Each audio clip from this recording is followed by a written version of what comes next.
요나 1장 1절로 10절 말씀.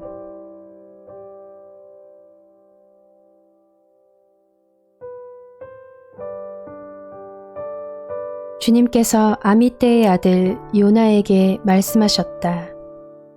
너는 어서 저 큰 성읍 니느웨로 가서 그 성읍에 대고 외쳐라. 그들의 죄악이 내 앞에까지 이르렀다.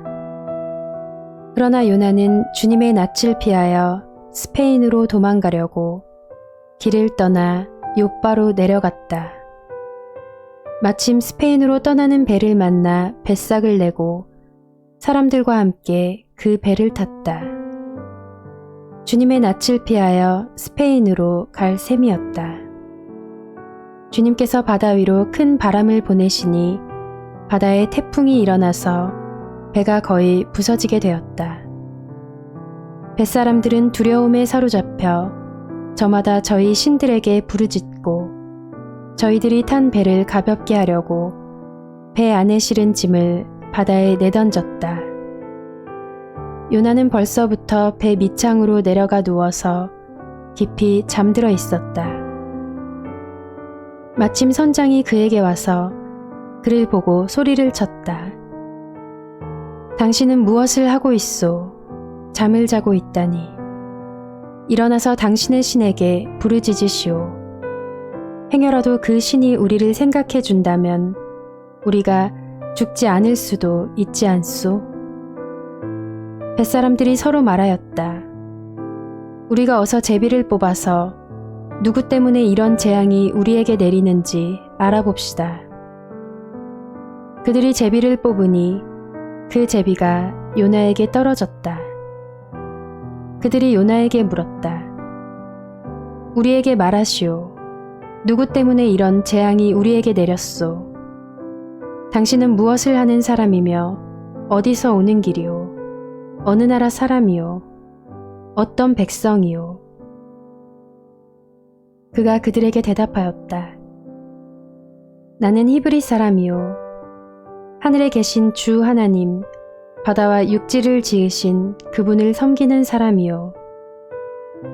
요나가 그들에게 자기가 주님의 낯을 피하여 달아나고 있다고 말하니 사람들이 그 사실을 알고 겁에 질려서 그에게 소리쳤다. 어쩌자고 당신은 이런 일을 하였소. 아멘.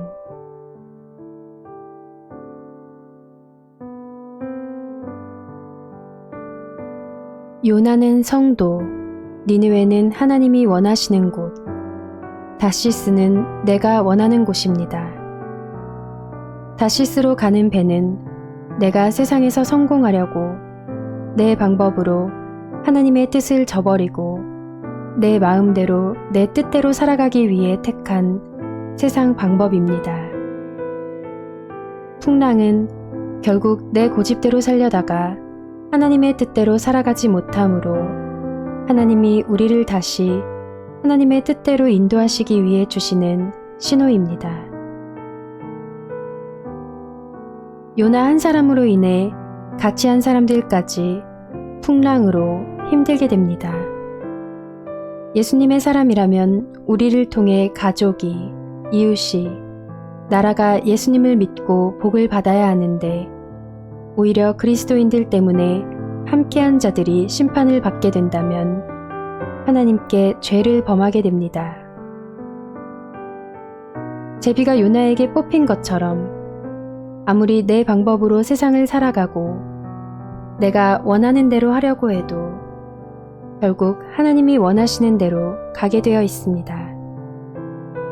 믿는 자들에게는 우연이라는 것은 없습니다.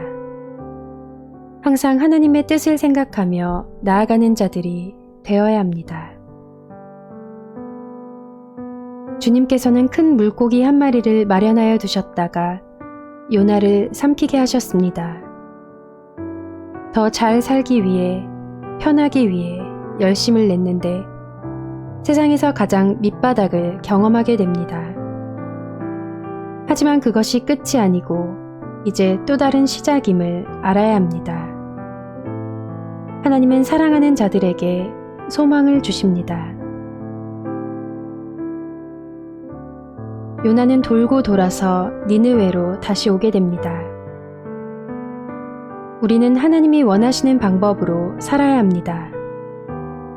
세상 방법이 지혜로운 듯 보이고 하나님의 뜻대로 살아가는 것이 당시에는 미련한 것 같지만 그것이 지혜로운 방법입니다. 하나님의 일은 하나님이 하십니다. 내가 생각하기에 힘들고 어렵게 보여도 하나님을 의지하며 나아간다면 그곳에서 하나님이 역사하시며 하나님이 역사하시면 놀라운 일들이 일어납니다. 아멘.